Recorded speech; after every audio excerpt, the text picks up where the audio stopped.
Good morning everyone. I am Sittie Norhaida Ipon from BSN2-A. So now I am going to do a return demonstration for male catheterization. So the first things that I will do is I am going to check for the doctor's order or the patient chart. So my patient here is Sam Smith, and he 47 years old with the medical record 139. And now I see that I will inserting the pulley catheter because my patient is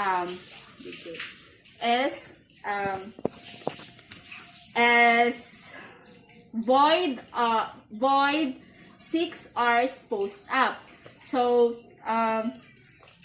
I will assess whether the patient is allergic to iodine or plaster. So for the patient's safety in using the equipment that I have, and I see that my patient has not have any known allergies. So now I am going to assess. So now I am going to assemble my equipment. So I have here all the equipment that I need, and that I am going to use for the procedure. So I have here the external dot tray. So I have here external dot tray. I already put the waterproof underpad on the bed of the patient. So and the bath blanket. So in my tray, I have here pick up forceps in this disinfectant solution, lubricant, sterile gloves of my size, betadine, then sterile cotton balls, the Foley catheter for adult with the size of 16 for the size of 16, and also we have OS, kidney bases, kidney basin, specimen bottle, sterile 5cc syringe with 5cc distilled water. Then this is the vial of the distilled water and the syringe, plaster, and lastly the urine bag. So make sure that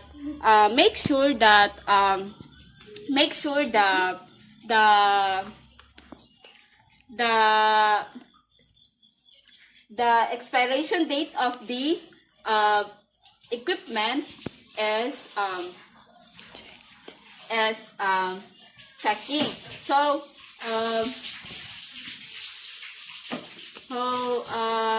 now I am going to identify the patient and explain to him the procedure for a proper cooperation. So now I am going to place the patient on a dorsal recumbent position. So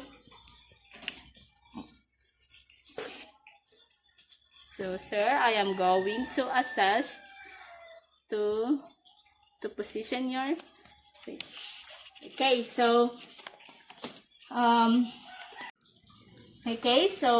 good morning, sir. I am Sittie Norhaida Ipon. I am your student nurse for today. So I will be your student nurse for today. So I have some question for you. May I know your last name and your first name? Sam Smith. Okay, so how old are you? 47. Okay, so that's good. Good. So now your medical record is 139. Then I see that you have not allergies to iodine or plaster or any allergies. Okay, so um,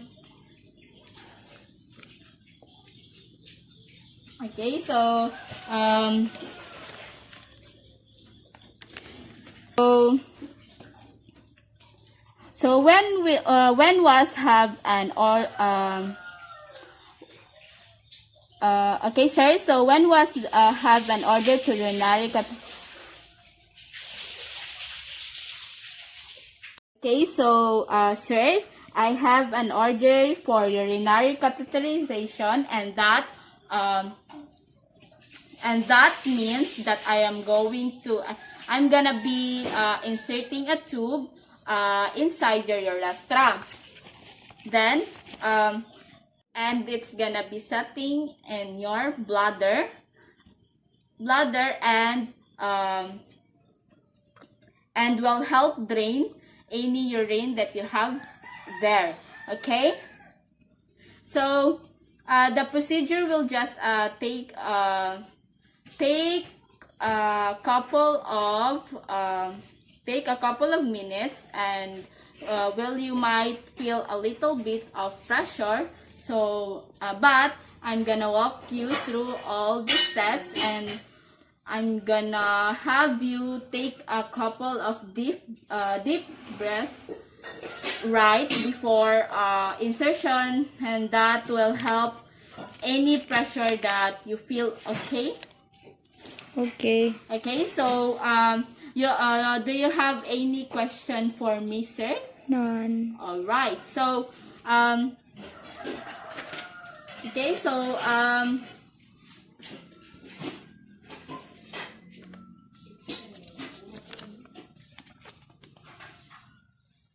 okay, so now I am going to place the patient on a dorsal column. So I already placed the position with feet apart and drape the patient. Okay, so now I am going to wear my gloves.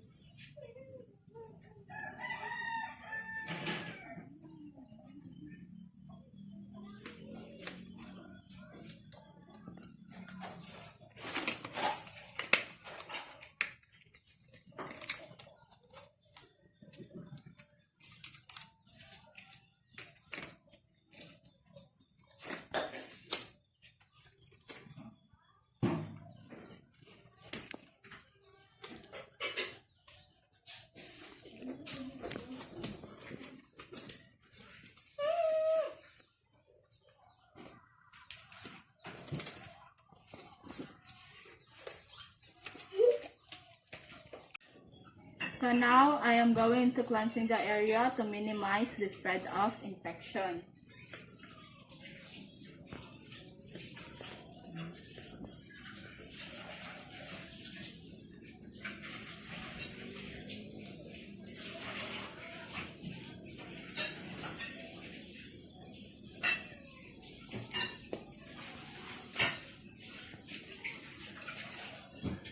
Then after that, prepare the Foley catheter with the lubricant near the perineal area. Then squeeze a small amount of the lubricant over the sterile OS.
So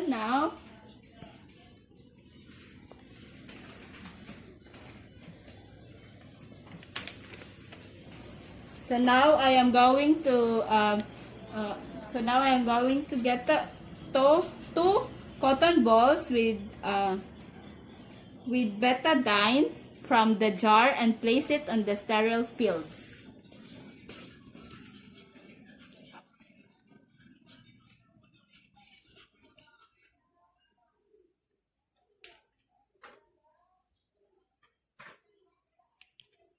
Alisin mo yung gloves. Magpalit ka ng gloves.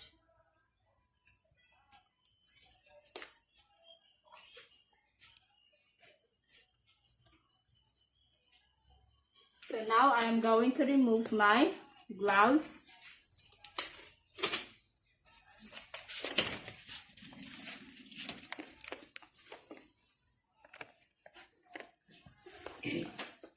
And now put on sterile gloves.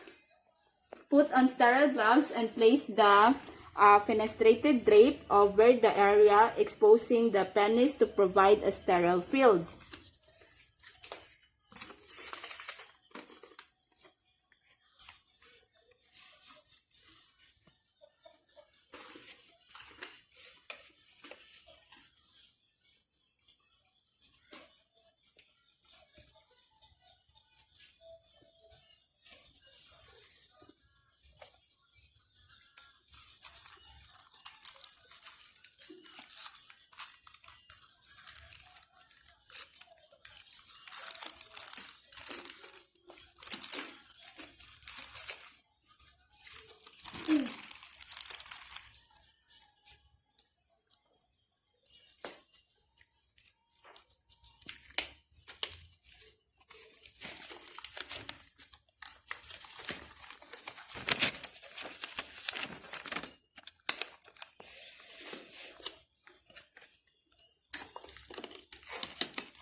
Then, lubricate 3 to 4 inches of the catheter tip.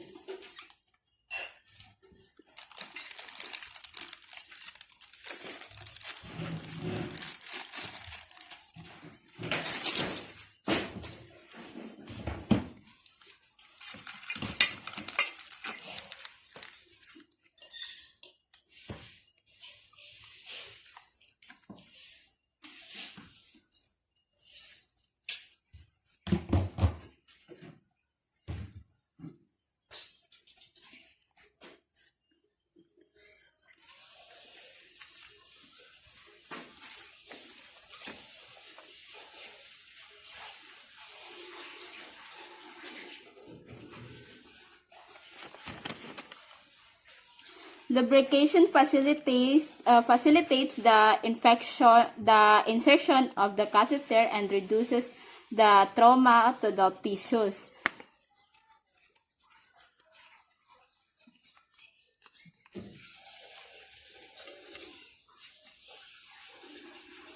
Then, with the non-dominant hand, lift the penis and cleanse the hands and circular motion with cotton balls with betadine.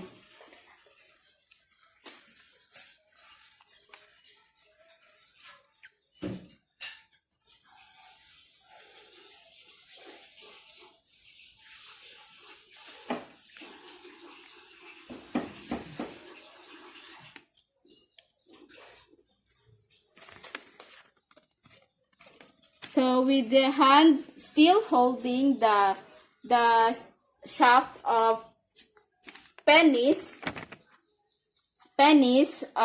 pick up the catheter with dominant 3 to 4 inches below the tip.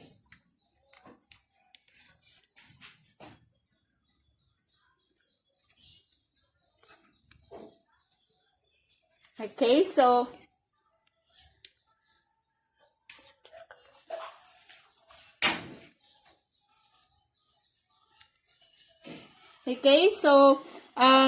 then slowly insert the tip of catheter in the meatus about 7 to 9 inches. So I already insert the tip of the catheter in the meatus about 7 to 9 inches using rotating motion until the urine flows. So the next is then ask the patient to take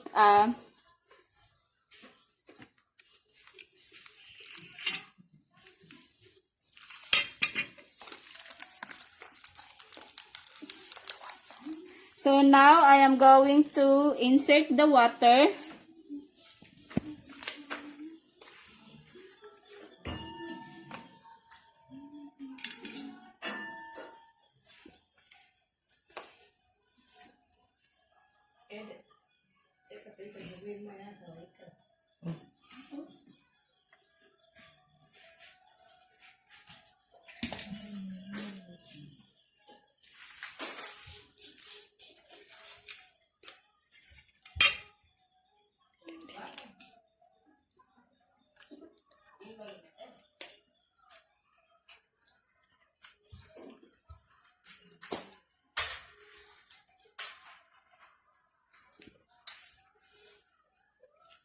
Then now I am going to insert the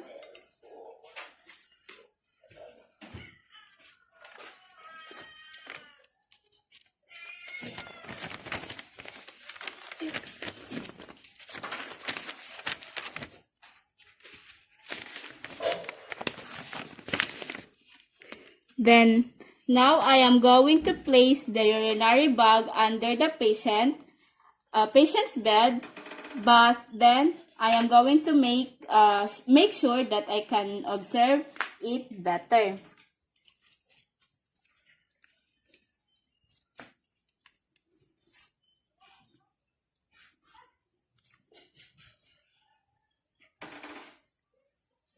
Okay, so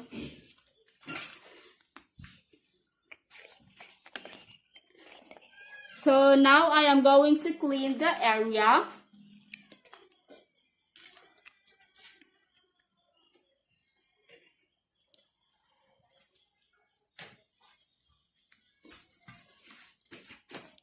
And I'm going to remove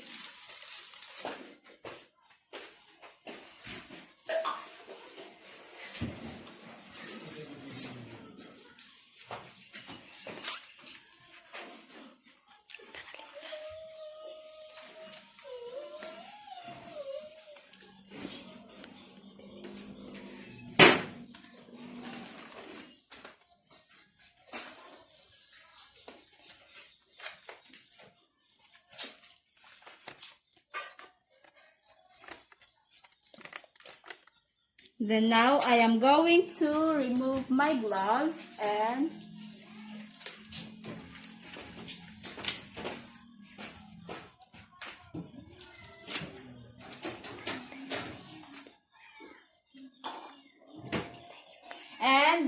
sanitize my hand.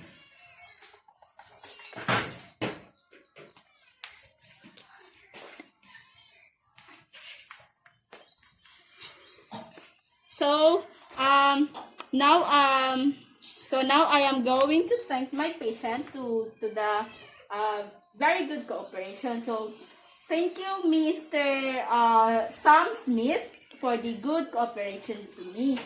So that's all for my written demonstration for male catheterization. Thank you.